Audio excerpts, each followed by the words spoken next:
मेरा नाम रेणुका है। आज मैं आप लोगों के लिए एक सत्य घटना पर आधारित एक ऐसी कहानी लेकर आई हूँ जो हमें उड़ीसा से भावना जी ने भेजी है। ये कहानी खुद भावना जी के भाई की कहानी है। भावना जी का कहना है कि वो हमें ये कहानी भेजते समय बहुत दुखी हो गई थी, मगर वो दुनिया के लोगों को सतर्क करना चाहती हैं, सावधान करना चाहती हैं और बताना चाहती हैं कि दुर्घटना कभी भी किसी भी रूप में आ सकती है और कुछ दुर्घटनाएं ऐसी होती हैं जो हमारे साथ हमसे बदला लेने पर की जाती हैं। कुछ हमारे अपने ही होते हैं जो हमें अपनी जलन का शिकार बना लेते हैं, हमारे साथ बदला लेने के लिए हमारे पीछे पड़ जाते हैं। तो शुरू करते हैं हम अपनी कहानी भावना जी की जुबानी, जो कुछ इस तरह से अपने भाई और भाभी की कहानी हमें बता रही थी। चारों तरफ शादी का माहौल छाया हुआ था। घर में खुशियां ही खुशियां थीं। घर को बिल्कुल दुल्हन की तरह सजाया गया था। बच्चे इधर उधर खेल रहे थे। लड़कियां मेहंदी लगवाने में बिजी थीं। आखिरकार कल सुबह बारात लेकर निकलना था। प्रज्ञा चोपड़ा जी मेहमानों से बार बार पूछ रही थी, आप लोगों ने खाना खाया या नहीं, क्योंकि कुछ दूर के मेहमान पहले से ही घर में रुके हुए थे। घर में चारों तरफ रौनक थी। एक तरफ लड़के गाना बजाकर पार्टी कर रहे थे तो दूसरी तरफ कुछ लड़कियां फोटोज क्लिक कर रही थी। हलवाई मिठाई बना रहे थे। नौकरानी किचन में चाय बना रही थी। सर्दियों के दिन थे, रात का टाइम था। मेहमानों को चाय की तलब लग रही थी। बूढ़े बुजुर्ग मेहमान एक तरफ बैठे हुए खूब बातें कर रहे थे। अगले दिन सुशील की बारात जाने वाली थी। सुशील भी अपनी शादी के लिए बहुत ज्यादा एक्साइटेड था। उसकी शादी मुग्धा के साथ होने जा रही थी। सुशील की 3 बहनें थीं, भावना, गौरी, निशा। तीनों ही बहनें अपने भाई की शादी एंजॉय करने के लिए अपने मायके आई हुई थी। सुबह उन्हें अपने भाई के सर पर सहरा बांधना था। बारात मौज मस्ती से लेकर निकलनी थी। सुरेश चोपड़ा साहब ने अपने बेटे की शादी में किसी तरह की कोई कमी नहीं छोड़ी थी। आखिरकार सुशील उनका इकलौता बेटा था। सुरेश चोपड़ा जी का परिवार उड़ीसा के बलांगीर जिले में पतनगढ़ इलाके में रहता था और ये बात पिछले 6 साल पुरानी है। साल 2018 में चोपड़ा परिवार में खुशियों के दिन आए थे। घर के सबसे बड़े सदस्य सुरेश चोपड़ा जी, जो कि एक कॉलेज में प्रोफेसर की नौकरी किया करते थे। उनकी पत्नी प्रज्ञा चोपड़ा जी एक सरकारी स्कूल की प्रिंसिपल थी। उनका इकलौता बेटा सुशील चोपड़ा, जो एक सॉफ्टवेयर इंजीनियर था और बेंगलुरु में नौकरी किया करता था, वो पिछले 5 साल से बेंगलुरु में रह रहा था। सुरेश चोपड़ा जी की सबसे बड़ी बेटी भावना की शादी हो चुकी थी और सबसे छोटी बेटी निशा की भी शादी हो गई थी, जबकि गौरी दूसरे नंबर की बेटी थी। गौरी के पेरेंट्स उसकी शादी करवाना चाहते थे, मगर उसे अभी पढ़ाई करनी थी। छोटी बहन निशा का रिश्ता आया तो माता पिता ने उसकी शादी भी कर दी थी। सभी बहनों से सबसे छोटा भाई था सुशील चोपड़ा। तीनों ही बहनों को अपने भाई की शादी का बहुत अरमान था। गौरी फॉरेन कंट्री में पढ़ाई कर रही थी। सुरेश चोपड़ा जी की माँ भी उनके साथ रहती थी, जिनकी उम्र 62 वर्ष थी। घर में सब लोग बहुत खुश थे, क्योंकि अब तक घर में बेटियों की तो शादी हो चुकी थी, लेकिन बेटे की शादी पहली बार होने जा रही थी। एक ही बेटा था। सब लोग उसी की शादी में अपने अपने सारे अरमान पूरे कर लेना चाहते थे। उसका रिश्ता बड़े शौक के साथ मुग्धा के साथ शादी से 7 महीने पहले तय हुआ था। मुग्धा बहुत सुंदर थी। मुग्धा को प्रज्ञा जी ने अपनी दोस्त की पार्टी में देखा था, जहां पर मुग्धा अपने परिवार के साथ इनवाइट थी। मुग्धा भी काफी पढ़ी लिखी थी। वो भी अपने माता पिता की इकलौती बेटी थी और एक अमीर फैमिली से बिलोंग करती थी। हालांकि चोपड़ा परिवार में सभी लोग वर्किंग थे, सभी अच्छा खासा कमाते थे। उनके यहाँ भी किसी चीज की कोई कमी नहीं थी। इनका पूरा परिवार एक शरीफ खानदान था। प्रज्ञा चोपड़ा को अपने बेटे सुशील चोपड़ा के लिए मुग्धा बहुत पसंद आ गई थी, इसलिए उन्होंने अपने बेटे का रिश्ता मुग्धा के साथ तय करने का फैसला किया। वो उसके घर रिश्ता लेकर चली गई थी। मुग्धा के घर वालों को सुशील बहुत पसंद आया था। चोपड़ा परिवार भी उनको अच्छा लगा था, इसलिए उन्होंने अपनी बेटी की शादी सुशील चोपड़ा के साथ करने का फैसला कर लिया था और पूरे 7 महीने के बाद अब उन दोनों की शादी होने वाली थी। उन दोनों का रिश्ता 7 महीने तक लगा रहा था। इसी बीच वो दोनों आपस में एक दूसरे को अच्छी तरह से जान पहचान गए थे। उन दोनों की सगाई भी हुई थी। सुशील और मुग्धा की एक दूसरे के साथ बातचीत भी होती रहती थी। सब कुछ बिल्कुल ठीक चल रहा था। वक्त गुजरता जा रहा था और फिर शादी का वक्त भी आ गया था। 11 जनवरी 2018 को मुग्धा और सुरेश चोपड़ा की शादी का दिन आ गया था। बारात बहुत धूमधाम के साथ मुग्धा कपूर के घर पहुंची थी। मुग्धा के पिता एक शरीफ इंसान होने के साथ साथ बड़ी सी फैक्ट्री के मालिक भी थे। शादी की सारी रस्में हो चुकी थी। मुग्धा ने भी अपनी पढ़ाई फॉरेन से कंप्लीट की थी। उसके माता पिता ने उसकी शादी में कोई कमी नहीं छोड़ी थी। बेटी को ढेर सारा दहेज देने के साथ साथ ढेर सारे जेवरात भी दिए थे। सुशील की तीनों बहनें बहुत खुश थीं। बारात वापस आने के बाद बड़ी खुशी खुशी उन तीनों ने अपनी भाभी का स्वागत किया था। मुग्धा भी इस घर में आने के बाद बहुत खुश थी। आखिरकार मुग्धा को सुशील से मोहब्बत हो गई थी। उन दोनों ने अपनी जिंदगी की शुरुआत कर दी थी। घर में जो मेहमान रुके हुए थे, अगले दिन रिसेप्शन होने के बाद उन्होंने भी एक एक करके अपने घर जाना शुरू कर दिया था। घर से अब धीरे धीरे मेहमान कम होने लगे थे। घर में बेटियां थीं जिन्होंने रौनक लगाई हुई थी, मगर अब वो भी अपने ससुराल जाने की तैयारी कर रही थी। जिंदगी धीरे धीरे रूटीन पर आने वाली थी। नई नवेली दुल्हन के घर में आ जाने से घर वाले बहुत खुश थे। जितने भी गिफ्ट्स आए थे वो भी खोल लिए गए थे। शादी की थकावट बहुत हो गई थी। सब लोग अभी अपने अपने कामों पर नहीं गए थे और घर में ही रहकर ही अपनी थकान उतार रहे थे। गौरी अपने जाने की तैयारी कर रही थी, जबकि निशा भी अपने ससुराल जाने की तैयारी कर रही थी। भावना जी अभी और अपने मायके में रुकना चाहती थी, क्योंकि उनका घर करीब में ही था। निशा की ससुराल दूर थी। गौरी को फौरन जाना था। 2 दिन और आराम करने के बाद गौरी एयरपोर्ट पर चली गई थी। गौरी को एयरपोर्ट तक छोड़ने के लिए सुरेश चोपड़ा जी चले गए थे और वो गौरी को एयरपोर्ट तक छोड़कर घर वापस आ गए थे। गौरी जो कि घर से निकल चुकी थी, निशा अपने पति और बच्चों के साथ रेलवे स्टेशन अपने ससुराल जाने के लिए निकल चुकी थी। घर में अब ज्यादा मेहमान नहीं बचे थे। जो मेहमान थे वो भी जा चुके थे। धीरे धीरे घर खाली होने लगा था। कुछ दिन और गुजरने के बाद सब लोग सोचते हैं कि अब थकान काफी हद तक खत्म हो गई है, इसलिए अपने अपने कामों पर जाना बेहतर रहेगा। इसलिए सब लोग अगले ही दिन से अपनी अपनी ड्यूटी ज्वाइन करने का सोच लेते हैं। नई नवेली दुल्हन बीच में 1-2 बार अपने मायके होकर आ गई थी। उसके बाद अब उसे ससुराल में ही एडजस्ट करना था। दादी जो कि बीमार रहती थी और ज्यादातर अपने कमरे में ही होती थी, कभी उन्हें कोई काम होता या किसी से कोई बातचीत करनी होती या कमरे में पड़े पड़े उनका मन नहीं लगता, तभी वो अपने कमरे से बाहर आया करती थी। अगले ही दिन से सुरेश चोपड़ा जी ने भी अपनी ड्यूटी ज्वाइन कर ली थी और प्रज्ञा चोपड़ा जी ने भी अपनी ड्यूटी ज्वाइन कर ली थी और दोनों ही घर से निकल चुके थे। अब घर में केवल 3 लोग मौजूद थे। घर पूरी तरह से खाली हो गया था। सुशील ने अभी अपनी ड्यूटी ज्वाइन नहीं की थी। उसे 10 दिन बाद बेंगलुरु के लिए निकलना था। उसने इस बार सोचा था कि वो अपनी पत्नी को भी अपने साथ ले जाएगा। कुछ दिन अपनी पत्नी के साथ बेंगलुरु में एंजॉय करेगा और फिर उसके बाद छुट्टियों के समय दोनों घर वापस आ जाएंगे और फिर उसकी पत्नी यहीं पर रहेगी और सुशील अपना काम करने के लिए टाइम टू टाइम बेंगलुरु जाता रहेगा और वहां से आता रहेगा। वो 20 जनवरी का दिन था जब घर में सिर्फ 3 लोग मौजूद थे। नई नवेली दुल्हन मुग्धा चोपड़ा, सुशील चोपड़ा और उनकी दादी जी। उनके माता पिता अपनी अपनी ड्यूटी के लिए घर से निकल गए थे। दादी जी धूप खाने के लिए आंगन में बैठी हुई थी। मुग्धा अपने पति के लिए किचन में नाश्ता बना रही थी। उसने किचन के बाहर ही रखी हुई डाइनिंग टेबल पर अपने पति को नाश्ता सर्व किया। इतने में ही घर की डोर बेल बजने लगी। 11 बजे के समय दोनों चौंक गए थे कि इस समय कौन आ गया है, क्योंकि ज्यादातर उनके यहाँ से मेहमान तो लगभग ही जा चुके थे और इतनी सुबह के समय तक ज्यादातर कोई नहीं आता था। सुशील उठकर खड़ा हुआ और दरवाजा खोलने के लिए निकल गया था। जैसे ही उसने दरवाजा खोला तो बाहर दरवाजे पर एक डिलीवरी बॉय खड़ा हुआ था।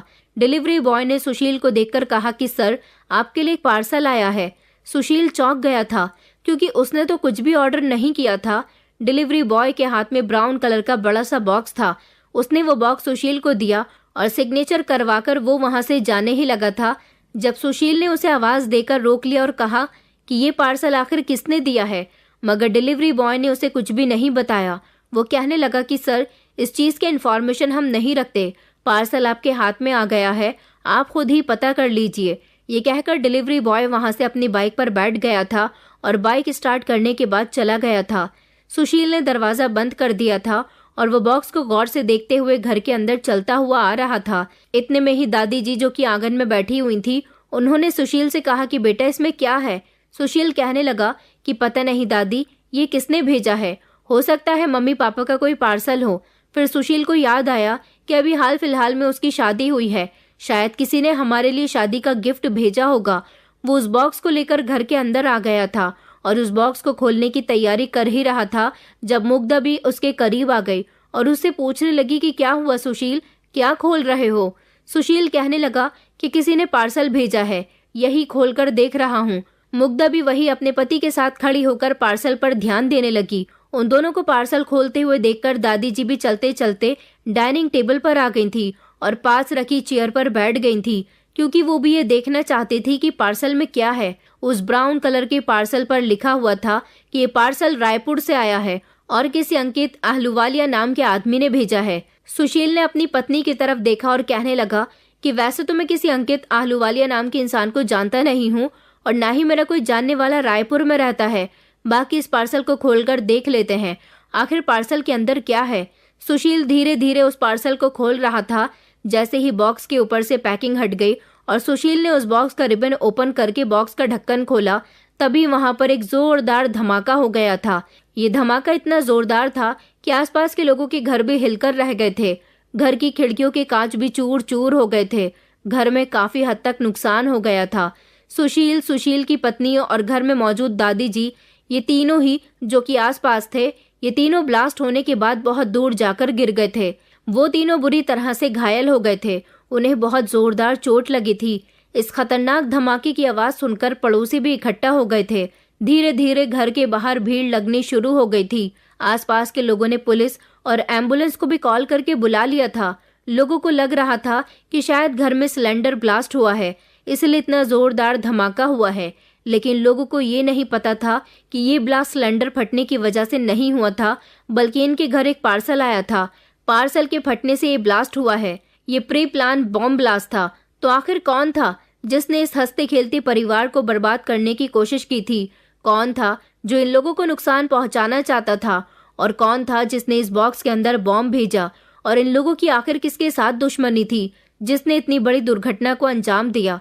ये दुर्घटना होने के बाद वहां पर मौजूद सारे ही लोग शॉक्ड रह गए थे और सभी जानना चाहते थे कि आखिर क्या हुआ था और क्यों हुआ था और कैसे हुआ था।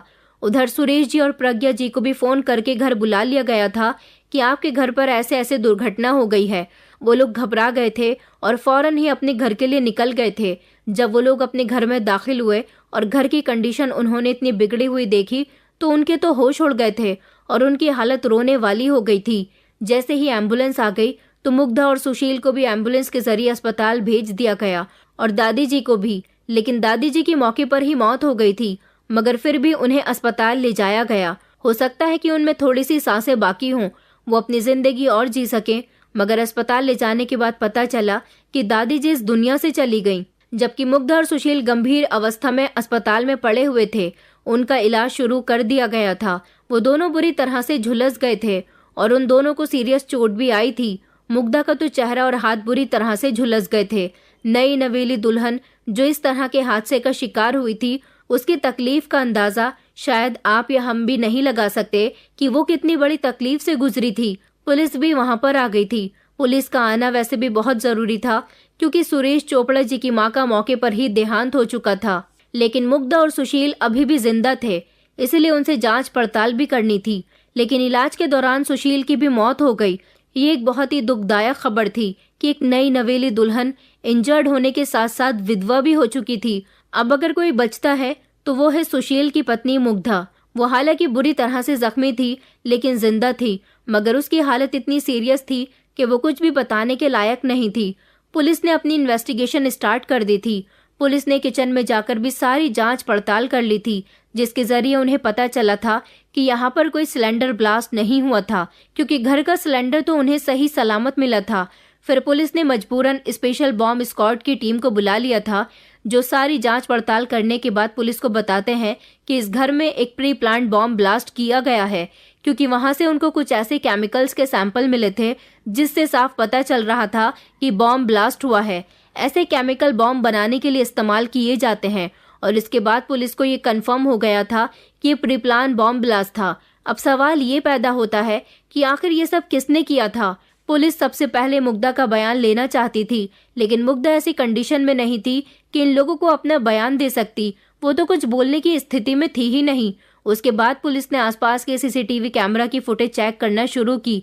काफी छानबीन करने के बाद पुलिस को पता चला था कि एक डिलीवरी बॉय पार्सल को उनके घर पर देकर गया था, इसीलिए पुलिस अपना काम शुरू कर देती है। पुलिस ने डिलीवरी बॉय की तलाश करनी शुरू कर दी थी कि आखिर कोरियर बॉय किस कोरियर कंपनी का था।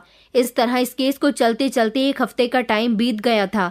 जांच करने के बाद पुलिस को पता चला था कि ये कोरियर जिस कंपनी ने डिलीवर किया था उसका नाम स्काई किंग कंपनी था। पुलिस फौरन ही स्काई किंग कंपनी के ऑफिस पहुंच गई थी। जिस दिन चोपड़ा हाउस में ब्लास्ट हुआ था, पुलिस ने उस दिन की सारी कोरियर डिटेल्स निकलवाई।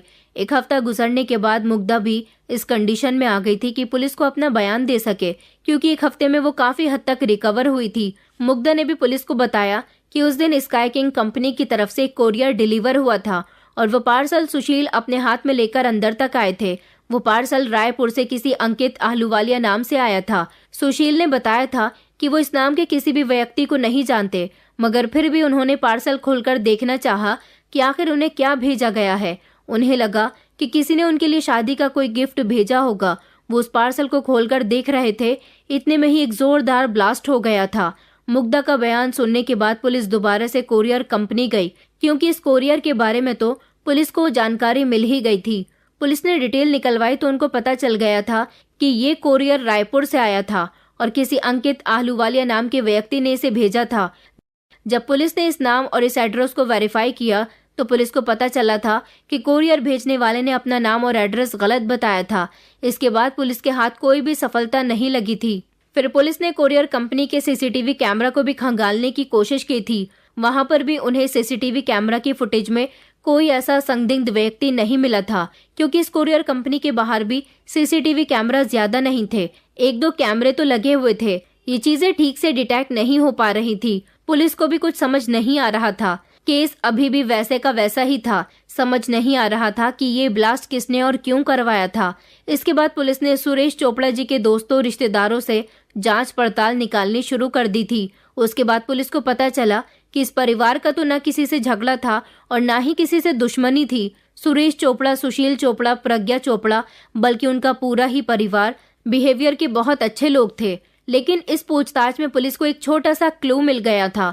जब सुरेश चोपड़ा की मां प्रज्ञा चोपड़ा ने पुलिस को बताया था कि मैं जिस स्कूल में प्रिंसिपल की नौकरी करती हूँ, वहां पर कुछ दिनों पहले, मतलब कि 2 साल पहले, एक व्यक्ति से उनका झगड़ा हुआ था और ये आदमी कोई और नहीं बल्कि उन्हीं के स्कूल में पढ़ाने वाला एक इंग्लिश का टीचर था, जिसका नाम भार्गव सिंह था। मुग्धा चोपड़ा जी ने पुलिस को बताया था कि किसी कारण मेरा भार्गव सिंह से झगड़ा हो गया था। ये झगड़ा कोई इतना बड़ा भी नहीं था, बस मामूली सी बात पर झगड़ा हुआ था। अब इतनी सी बात पर कोई भला कैसे किसी को बॉम्ब से उड़ा सकता है। लेकिन उसके बाद भी पुलिस ने भार्गव सिंह को अपनी हिरासत में ले लिया था और उनसे पूछताछ करने में जुट गई थी। हालांकि इस पूछताछ में भी पुलिस को कुछ हासिल नहीं हुआ था, लेकिन पुलिस फिर भी इस केस को फाइनल करना चाहती थी और इस केस में किसी तरह की कोई कमी नहीं छोड़ना चाहती थी। भार्गव सिंह की mobile location, CCTV footage, school की सारी चेक की गई थी तो पता चला था कि भार्गव सिंह ना तो किसी कोरियर ऑफिस गए थे और ना ही उधर ही उनकी मोबाइल लोकेशन दिखाई दे रही थी। इस तरह भार्गव सिंह पुलिस के शक के दायरे से बाहर हो गए थे। पुलिस ने उनको छोड़ दिया था। इसके बाद पुलिस ने मुग्धा और सुशील के मोबाइल की लोकेशन और कॉल रिकॉर्डिंग निकलवाई थी। इस कॉल डिटेल्स में पुलिस को एक अननोन मोबाइल नंबर दिखाई दिया था। पुलिस ने इन अननोन नंबर के ऑनर की तलाश करना शुरू कर दी थी। जल्द ही पुलिस को पता चल गया था कि ये नंबर मुग्धा के कॉलेज में साथ पढ़ने वाले एक लड़के का था। उसने मुग्धा और सुशील की शादी होने से कुछ दिन पहले सुशील के नंबर पर एक कॉल की थी और सुशील से कहा था कि तुम मुग्धा से शादी मत करो। आखिर उसने ऐसा क्यों कहा? क्या वो उन दोनों को अलग करना चाहता था, इसलिए उसने बॉम्ब ब्लास्ट करवाया? क्या वही था जिससे उन दोनों की खुशियां देखी नहीं गईं? इस हिसाब से तो पुलिस का पूरा शक यही था कि यही लड़का अपराधी हो सकता है। इसलिए पुलिस ने इसके साथ पूछताछ करनी शुरू कर दी थी। लेकिन उसने पुलिस को यही बताया था कि मैं मुग्धा को कॉलेज के टाइम से ही पसंद करता था, मगर मैंने ऐसे कुछ भी नहीं किया। मैंने तो बस मुग्धा की शादी से पहले सुशील को फोन करके ये कहा था कि वो मुग्धा से शादी ना करे, क्योंकि अगर सुशील मुग्धा से शादी ना करता तो वो मेरी हो जाती। मेरे अंदर इतनी भी हिम्मत नहीं है कि मैं उन लोगों को बॉम्ब से ही उड़ा दूं। लेकिन फिर भी पुलिस को उस लड़के की बातों पर यकीन नहीं हो रहा था। इसके बाद पुलिस के पास और कोई क्लू भी नहीं था, इसलिए पुलिस ने कोर्ट से परमिशन लेकर इस लड़के का पॉलीग्राफिक टेस्ट करवा लिया था। पॉलीग्राफिक टेस्ट करवाने के बाद भी पुलिस को यही पता चला था कि इस लड़के ने पुलिस को जो कुछ भी बताया है वो सब कुछ सच है। इसका मतलब साफ साफ यही था कि ये लड़का मुग्धा को पसंद तो करता था, इसने उन दोनों की शादी तुड़वाने के लिए सुशील को फोन भी किया था, लेकिन इस पूरे हत्याकांड में इसका कोई भी हाथ नहीं है। इस केस में पुलिस ने अब तक 100 से ज्यादा लोगों से जांच पड़ताल कर ली थी, लेकिन अभी तक पुलिस के हाथ कुछ भी नहीं लग रहा था। और इसी के तहत उड़ीसा सरकार फैसला करती है कि इस केस को क्राइम ब्रांच के हाथों सौंप दिया जाए, और इस तरह इस केस को क्राइम ब्रांच को ट्रांसफर कर दिया गया था। अब जैसे ही क्राइम ब्रांच की टीम इस केस को हैंडल करती है, सबसे पहले सारे सीसीटीवी फुटेज को खंगाला गया। उसके बाद फिर से उन सभी लोगों को एक एक करके जांच पड़ताल के लिए बुलाया, जिनसे पहले ही उड़ीसा पुलिस जांच पड़ताल कर चुकी थी। अब ये इंटेरोगेशन थोड़ी सी मुश्किल होने वाली थी, क्योंकि अब केस सीबीआई के पास पहुंच चुका था। पुलिस के मुकाबले सीबीआई वालों के सवाल जवाब थोड़े तीखे थे और उनके पूछताछ करने का तरीका भी सख्त था। अभी ये इन्वेस्टिगेशन चल ही रही थी कि तभी उड़ीसा पुलिस को एक लेटर मिला था। पोस्ट के जरिए उड़ीसा पुलिस थाने में एक लेटर आया था, जिसमें साफ साफ शब्दों में लिखा हुआ था कि आप आम लोगों को परेशान करना बंद कर दीजिए। इस केस में बेंगलुरु के 3 लोगों का हाथ है, जिसके साथ सुशील चोपड़ा ने करोड़ों की धोखाधड़ी की थी। आप आम लोगों को और निर्दोष लोगों को परेशान करना बंद कर दीजिए और बेंगलुरु जाकर वहां पर जांच पड़ताल कीजिए। इस केस की छानबीन आपको बेंगलुरु में ही करनी चाहिए। इस लेटर को उसी ने लिखा था जो इस केस से पुलिस का ध्यान भटकाने की कोशिश कर रहा था, लेकिन ये लेटर ही पुलिस के लिए सबसे बड़ी सफलता साबित हुआ था। पुलिस के और सीबीआई के ऑफिसर्स ने इस लेटर की फॉरेंसिक जांच करवाई, ताकि इस लेटर से किसी तरह का कोई फिंगरप्रिंट्स मिल सके, मगर ऐसा कुछ भी फॉरेंसिक टीम को नहीं मिला था। लेकिन इस लेटर को जब क्राइम ब्रांच के ऑफिसर ने चोपड़ा परिवार के मेंबर्स को दिखाया था, पहले तो उन लोगों ने इस लेटर को देखकर बताया कि उन्हें इस लेटर में कुछ भी अजीब नहीं लग रहा, लेकिन जब ये लेटर प्रज्ञा चोपड़ा जी ने गौर से देखा तो वो उस लेटर पर लिखे शब्दों को बार बार पढ़ने की कोशिश करने लगी, और बार बार पढ़ने से उन्हें एक व्यक्ति पर शक हुआ, और वो व्यक्ति कोई और नहीं बल्कि उन्हीं के स्कूल का इंग्लिश का वो टीचर भार्गव सिंह ही था। पुलिस इससे पहले भी भार्गव सिंह से पूछताछ कर चुकी थी, लेकिन फिर भी पुलिस के हाथ कुछ नहीं लगा था। अब इस बार प्रज्ञा चोपड़ा जी ने पुलिस को बताया था कि इस लेटर को इंग्लिश में टाइप किया गया है, जबकि भार्गव सिंह भी इंग्लिश का ही टीचर था और एक ही स्कूल में नौकरी करने की वजह से प्रज्ञा चोपड़ा जी की मुलाकात और बातचीत रोज ही भार्गव सिंह से होती थी। इस हिसाब से उन्होंने ये अंदाजा लगा लिया था कि इस तरह की बातचीत और लेटर में लिखे हुए शब्द कहीं न कहीं भार्गव सिंह के बोलचाल के अंदाज से मैच हो रहे हैं। हालांकि ये कोई बहुत बड़ा सबूत नहीं था, लेकिन फिर भी क्राइम ब्रांच के लिए इतना ही सबूत काफी था।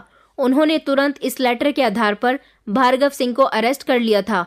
पुलिस ने जब उसके साथ सख्ती से पूछताछ की तो काफी समय तक तो वो इनकार करता रहा कि उसने कुछ नहीं किया, लेकिन फिर ज्यादा सख्ती से पेश आने पर वो टूट कर रह गया था और फिर हार कर उसने पुलिस को बता दिया था कि इस पूरे हत्याकांड में उसका ही हाथ है।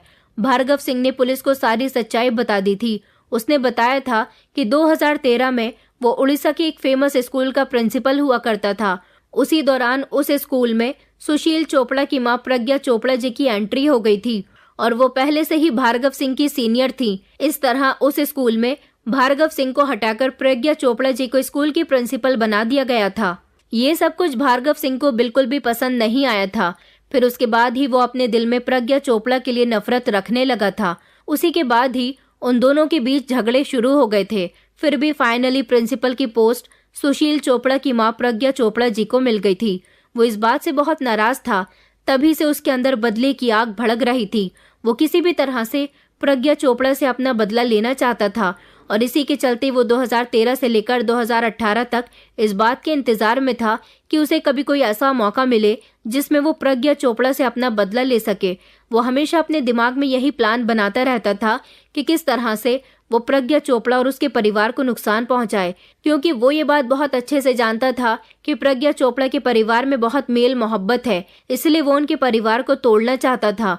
उनके परिवार को और उनको नुकसान पहुंचाकर अपने आप को खुशी पहुंचाना चाहता था। ये मौका फाइनली उसे 2018 में मिल गया था, जब प्रज्ञा चोपड़ा जी के बेटे सुशील चोपड़ा की शादी मुग्धा के साथ होने जा रही थी। इस शादी में भार्गव सिंह भी शामिल था। यहीं पर उसने अपने दिमाग में एक प्लान बनाया कि क्यों न शादी का एक गिफ्ट बनाकर शादी के कुछ दिनों के बाद उनके घर कोरियर के जरिए भिजवा दिया जाए। और उसी गिफ्ट को बनाने के लिए काफी दिनों तक उसने इंटरनेट का सहारा लिया था। उसने इंटरनेट पर बहुत सारे वीडियोस और बहुत सारे आर्टिकल्स देखे थे जिसमें बॉम्ब बनाने के तरीके सिखाए गए थे। हालांकि वो स्कूल का टीचर था, इसलिए उसे स्कूल आईडी के बॉम्ब बनाने के केमिकल्स भी मार्केट से आसानी से मिल गए थे और उन्हीं केमिकल्स की मदद से इंटरनेट पर देख देख कर उसने एक पार्सल बॉम्ब तैयार कर लिया था, जो 20 जनवरी की सुबह 11 बजे डिलीवरी बॉय के जरिए भेज देता है, जिसके ब्लास्ट होने से सुशील चोपड़ा और उसकी दादी की मृत्यु हो गई थी, जबकि उसकी पत्नी को गंभीर चोटें आई थी। भार्गव सिंह ने पुलिस को बताया था कि उसने इस पार्सल को बनाने के बाद अपना डेली रूटीन भी चालू रखा था ताकि किसी को उस पर शक न हो। स्कूल से घर आने के बाद उसने अपना मोबाइल ही घर छोड़ दिया था ताकि उसकी मोबाइल लोकेशन चेक न की जाए। इसलिए वो ऑटो रिक्शा लेकर रेलवे स्टेशन गया और उसने वहां पर अपने चेहरे को अच्छी तरह से कवर कर लिया। उसके बाद वो रायपुर पहुंचा और वहां जाने के बाद उसने स्काई किंग कंपनी की तरफ से पार्सल भेजा। उस कंपनी के ऑफिसेस में नॉर्मली ज्यादा कैमरे नहीं थे, इसलिए उसने वहां से उस पार्सल को भेजकर हादसे को अंजाम दिया। उसके बाद भार्गव सिंह शक के दायरे से तो बाहर हो गया था, लेकिन जब क्राइम ब्रांच ने दोबारा से जांच पड़ताल शुरू की तो दोबारा से उसे जब इन्वेस्टिगेशन के लिए बुलाया गया था तो वो बहुत परेशान हो गया था और बार बार वो पुलिस को जवाब नहीं दे सकता था। इसी वजह से उसने पुलिस को गुमराह करने की कोशिश की। उसने वो लेटर लिखकर भेजा था कि पुलिस का ध्यान भटक जाए, मगर ऐसा नहीं हुआ था। उड़ीसा पुलिस को वो लेटर भेजने की उसकी सबसे बड़ी गलती थी, जिसकी वजह से वो पकड़ा गया था। उसने फर्जी कहानी बनाकर पुलिस को लेटर के थ्रू सुनाई थी कि ये करोड़ों का घोटाला है जो सुशील चोपड़ा ने किया था, वो भी बेंगलुरु में। इस लेटर की वजह से वो दोबारा से घेरे में आ गया था। अगर भार्गव सिंह वो लेटर पुलिस को ना भेजता तो शायद पुलिस उस जैसे अपराधी को कभी ना पकड़ पाती और ये केस क्लोज कर दिया जाता और असली कातिल कभी पकड़ा ही नहीं जाता। लेकिन कातिल चाहे जितना भी छुपने की कोशिश कर ले, वो एक न एक दिन पकड़ा ही जाता है। और तो और कातिल कितना भी होशियार हो, गलती करना नहीं भूलता। उसकी ये गलती उसे पकड़वा कर ही छोड़ती है।